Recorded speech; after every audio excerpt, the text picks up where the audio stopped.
This was me 5 years ago, and this is me today. Most people think that their face card is locked in by genetics, but that is a lie. Even Charles Darwin, the father of evolution, noticed that people's faces began to change across generations, not because of genetics, but because of lifestyle and behavior. He wrote about how modern humans were developing weaker jaws and less defined features simply from changes in how they breathed, how they lived, and how they chewed. And psychology proves it. The way your face looks and the way your face is perceived has way more to do with posture, contrast, and micro-expressions than it ever had to do with your DNA. Of course, DNA lays some sort of blueprint. A little bit of the pie comes from your DNA and your genetics, but I'm gonna go as far as to say that 90% of it can be changed with psychology and naturally enhancing your already pre-laid foundations. So in this video, I am going to give you the easiest science-backed ways to naturally improve your face card using psychology, not procedures. Before we get into it, if you're new here, my name is Vikita, and on this channel we talk all things feminine reality creation and becoming your best self. If you want more from me than just my YouTube videos, make sure to click the links in the description box to get access to my feminine energy manifestation course and all my other digital products. As well, make sure you're following me over on Instagram so you can get access to all the behind the scenes of how I actually apply my own advice in my own life. Before we jump into the actual tips, first we need to understand why your face card can actually change naturally, without makeup, without fillers, and without surgery. The truth most people don't know is that your brain can make a decision about someone's face in as little as 0.1 seconds. That is faster than you can even consciously register what you're seeing. And what your face is scanning for isn't just beauty, it's safety, it's value, and it's emotional energy. That combined with a nice looking face card,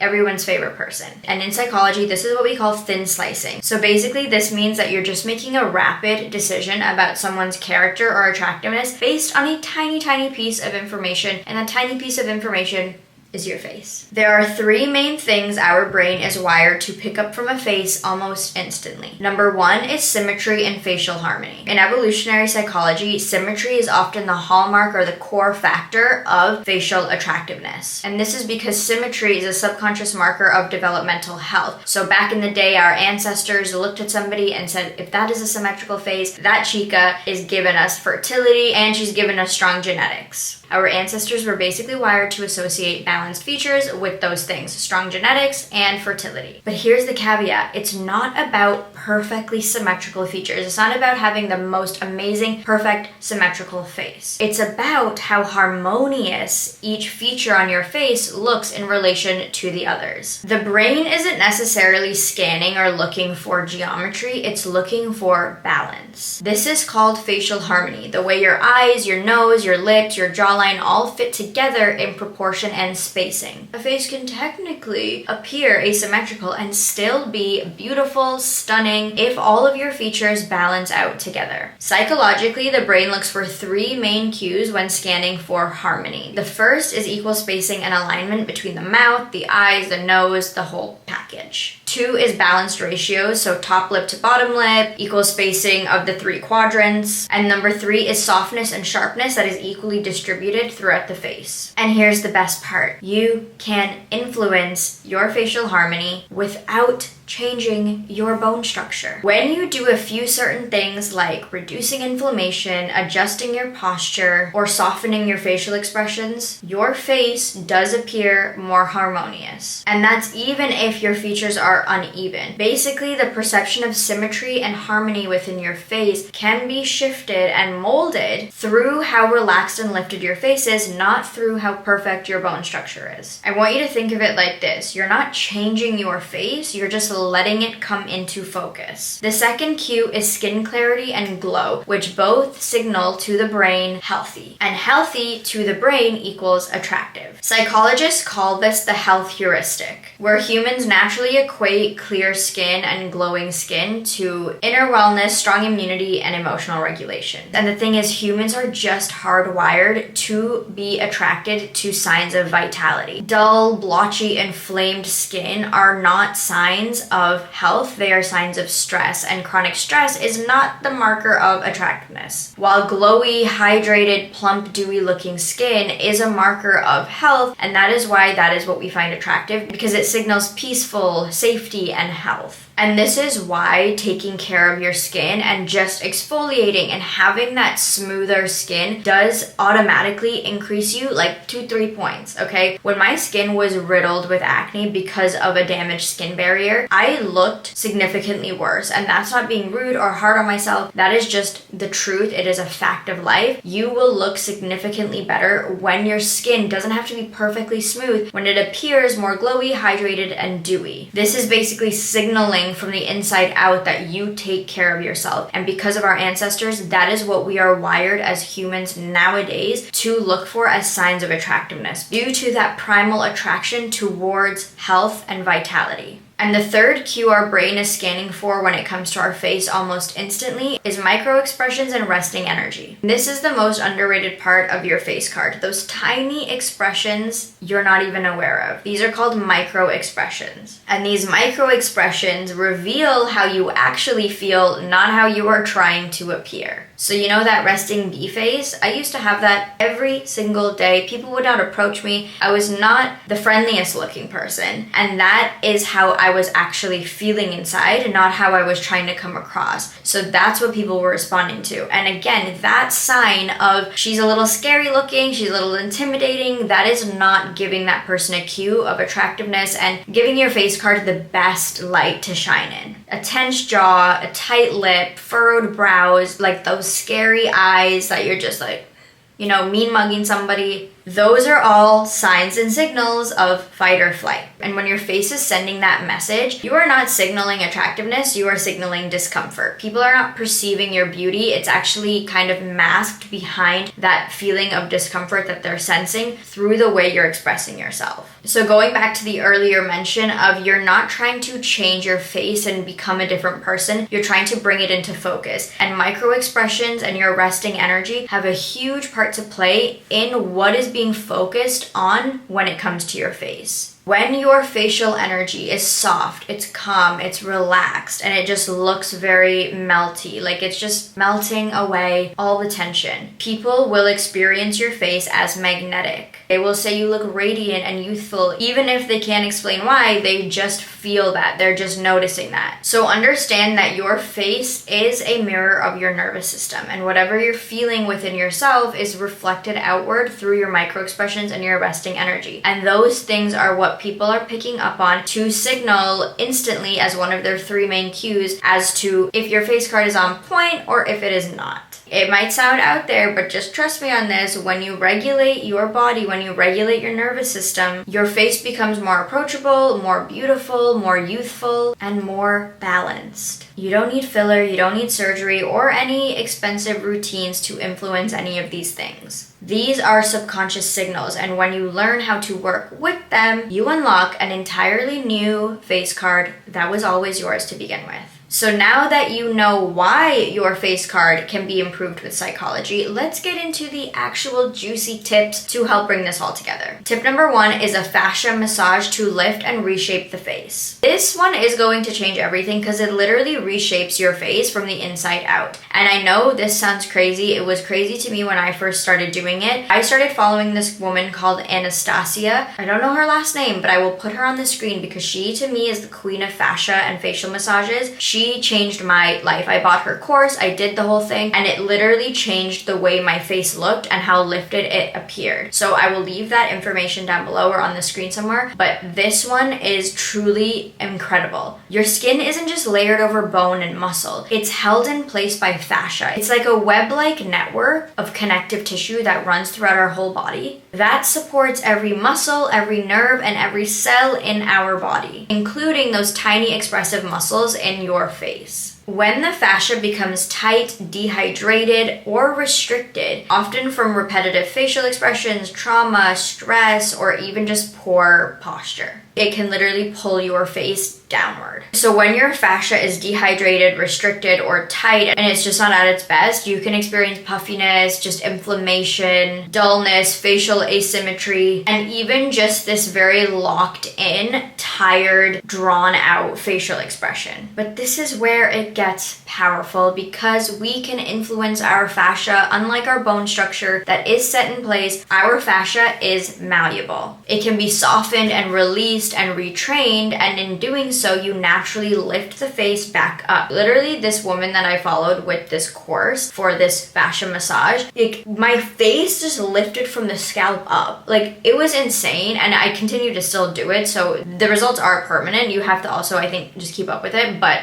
nevertheless, instant facelift from the head backwards from no surgery. Okay, this one is very powerful. This isn't just like a superficial sort of massage with the gua sha and whatnot. This is going deep and like pressing deep into the fascia, deep into your bone and into like these areas that you can't access superficially. Like you have to like press very deeply in there, softly, obviously, we're not trying to hurt ourselves, but when you press, like you're actively releasing and softening that hardened, restricted fascia. And with doing that consistently and continuously doing these massages, your face does change. I mean, her results are insane. She had like hooded eyes, and now she has like a full eyelid again. Like, I don't know, it's crazy. And the best thing about this is asymmetry. Yes, okay, it can be caused from bone structure and things like that, but you can improve the facial symmetry just through the fascia, because maybe you have weakened fascia in one part of your face, and by working on that side specifically, it lifts and balances everything out. Nothing is set in stone, like truly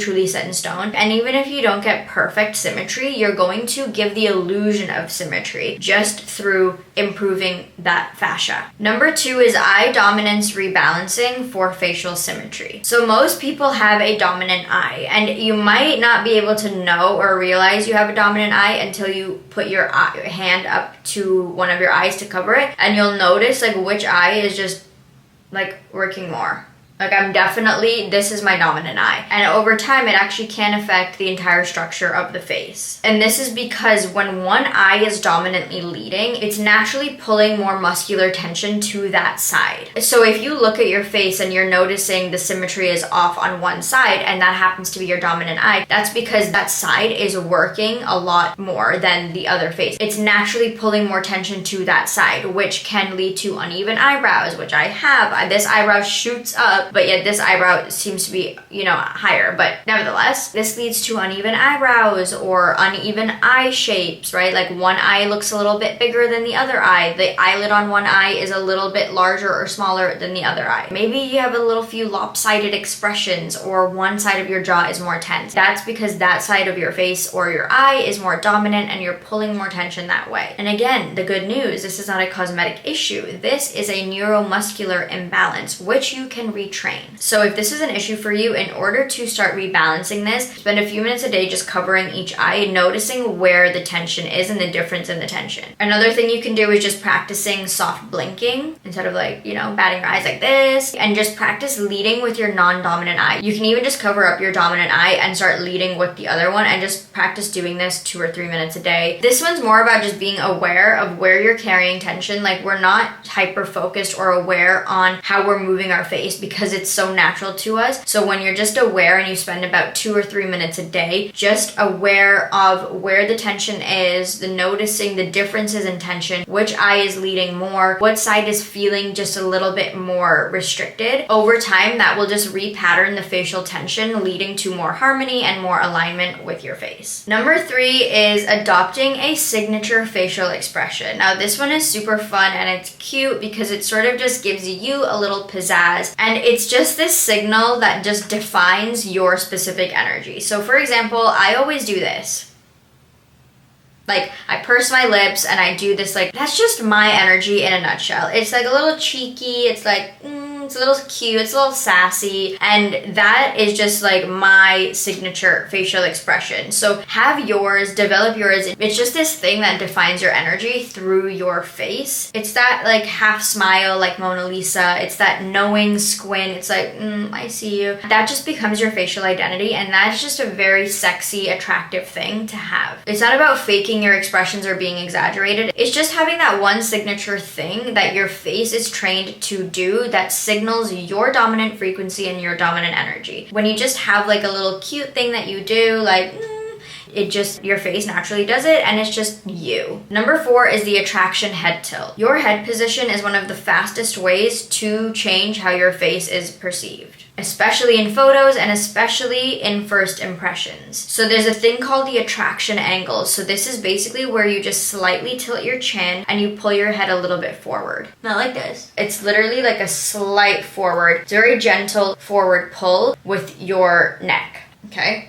This posture naturally sharpens your jawline, naturally snatches the face, naturally enhances the cheekbone shadow, and it also just brightens and widens your eyes, bringing them into that sort of perfect focal alignment. And what I always tend to do that just signals curiosity and warmth and that you're really listening to the person that you're with is you just sort of slightly tilt your head like this. Your chin is still down on that attraction angle. It's still slightly lowered. It's slightly pursing outward for that jawline, but you're also tilted like this. So you look curious, so you look like you're listening. And you're not looking like you're listening. You are listening, but it's just signaling to that other person. And again, this might seem very crazy to do, but trust me when I say just practicing these things and just doing them repetitively, that will just be who you are, and it will just be so natural and effortless. I have a rule in my life, and that is be uncomfortable to be comfortable. When you first start learning these things and doing these things, when it comes to anything, when it comes to changing your energy, when it comes to looking better, when it comes to changing how you dress, it is always going to feel uncomfortable at first until it is comfortable. So there's always going to be active effort in the beginning, and then until it becomes just passively who you are. So don't think this is crazy. This stuff works, okay? And naturally, as you keep repeating those motions, it naturally molds into that template, that new template that you have created for yourself. Number 5 is nasal breathing and mewing to sculpt the mid-face. So this one is so huge. Often, if you look at people's jawlines and they're recessed, it's because they're a mouth breather. Your face shape is heavily influenced by the way you breathe and your tongue placement. So if your tongue is just flopping around in your mouth and you're like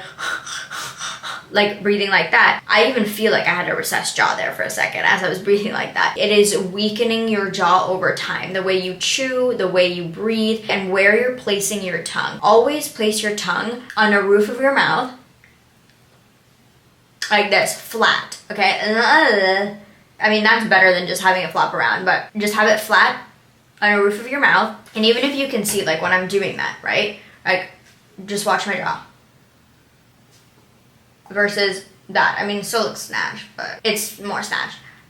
Put your tongue at the roof of your mouth. Let it live there, okay? That is its new home. And breathe through your mouth. If you have to, put the sleep tape on. Do whatever you have to do, stop breathing out of your nose, because that is causing your jaw to look weak, to look very defined and very recessed. And over time, it is going to cause your face to just look weak and just drawn down and just not looking good. And so if you just practice this consistently, where your tongue is placed and breathing out of your mouth, over time, your facial harmony will appear stronger and more defined. Because when you're chronically breathing through your mouth, you're automatically just drooping your features. There's reduced definition in your cheekbones and in your jaw. You're getting that tired, like, face, right? Like, you want everything up and lifted and toned and tight. And the way we breathe and where we place our tongue impacts that very, very heavily. And then another thing is so you're placing your tongue at the top of your mouth. I'm trying to explain this so I can't do it, but putting the tongue at the roof of your mouth, and you're closing your mouth slightly where your teeth are slightly touching. It's not like a full closed jaw. It's just,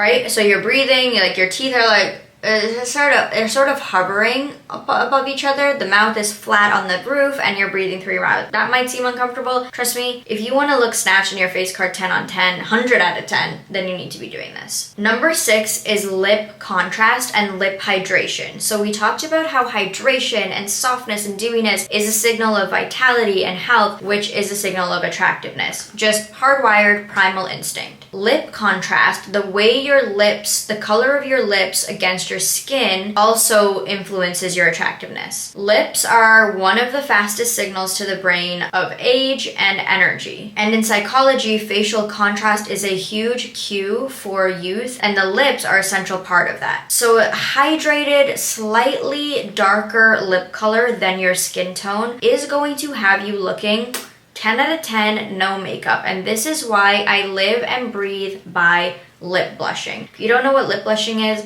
you need to get to know, because it will change your life, especially as a brown woman, because brown women tend to have the same color lips as their skin color, just maybe a slightly pinker shade, but it's more of like that pale pink that doesn't suit brown women anyways, in my personal opinion. Nude lips, not for us, but a nice pink, rosy, reddish color will always help give that facial contrast from our lips to our skin that signals just warmth and youth, and it just brightens up the overall skin tone, giving off that more even look. Dry, crusty, pale lips, they do flatten the face. When the lip color is the same as the skin color, you look like a vampire. Whereas well-hydrated, soft, luscious lips with a slightly darker color than your skin tone just gives off that softness and that sexiness, not gonna lie. When a nice, juicy, plump pair of lips come into your focus, you are automatically looking at that person. Like, your eyes automatically go there, and you're not even looking anywhere else. You're like, that person is attractive. And that's just what it is. Facial contrast activates neural attraction pathways, especially around the mouth area. That is automatically where our eyes go when we're talking to someone and when we're perceiving attractiveness. So making sure that they're soft, they're dewy, they're looking kissable, even though you're not kissing anybody.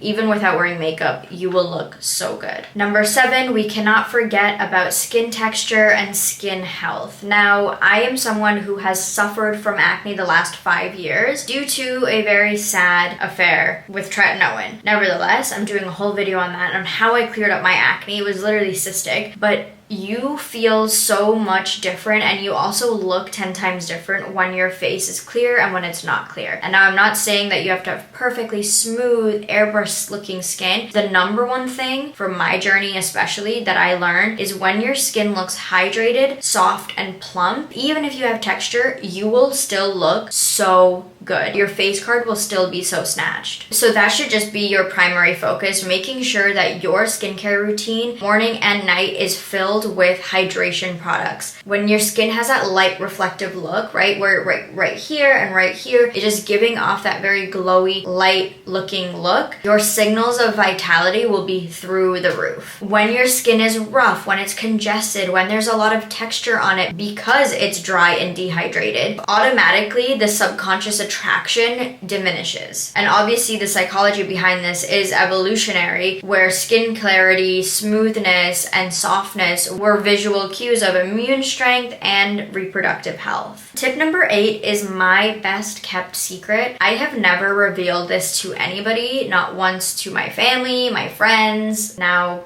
to the internet. And that is using self-concept and more specifically subliminals to influence the way your face looks. And the subliminal community, we don't like to share that we're using subliminals. It's a very low-key thing, but I'm gonna put you on game. Subliminals will actually change your face. I started using them maybe 6 or 7 years ago, and as I started using them, I remember my friend would tell me, your nose looks so different. Like, I used to have a very different looking nose, and it's very crazy to me because I've never had a nose job, but my nose looks very different than what it used to look like. And if I'm feeling brave enough, I will insert a picture, but I don't know about that. Just trust me when I say listening to subliminals will change the way your face looks. And this is like the biggest cheat code because it's the easiest thing to do. Overnight, you're listening to a subliminal. While you're doing your makeup, while you're doing your hair, while you're at the gym, listen to subliminals for every area of your life in whatever area of life you're doing. When I'm at the gym, I'm listening to gym subliminals for like the body. Overnight, I'm listening to maybe like an entire playlist of everything. When I'm doing my work, I'm listening to productivity subliminals, but we're talking about face cards in this one. So when you're doing your makeup, listen to subliminals. Whatever you're doing, just listen to face card subliminals. You will notice your face will start to change. And I'll explain why this works. A subliminal is basically just a track of affirmations that you listen to on a very, very low level. So you're not consciously even hearing the words that are being spoken through the subliminals. It's layered over a track of music or,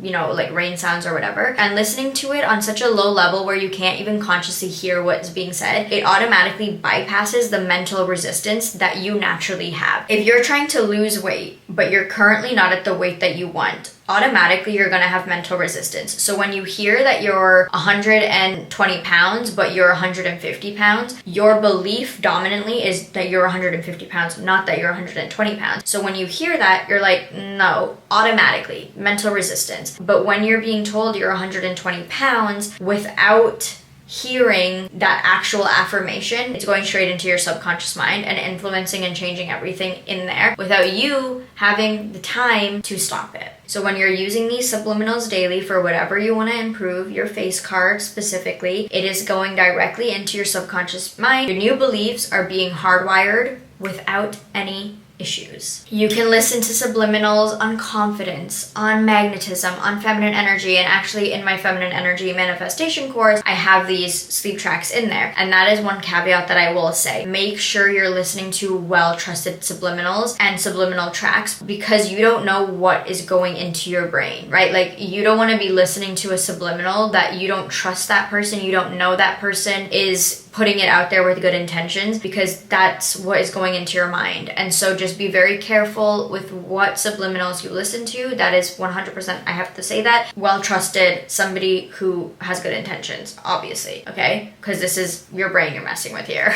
Your face becomes what you repeatedly believe about it, what you repeatedly believe about yourself. If you're ready to take an even deeper dive into your glow up, make sure you watch this video next.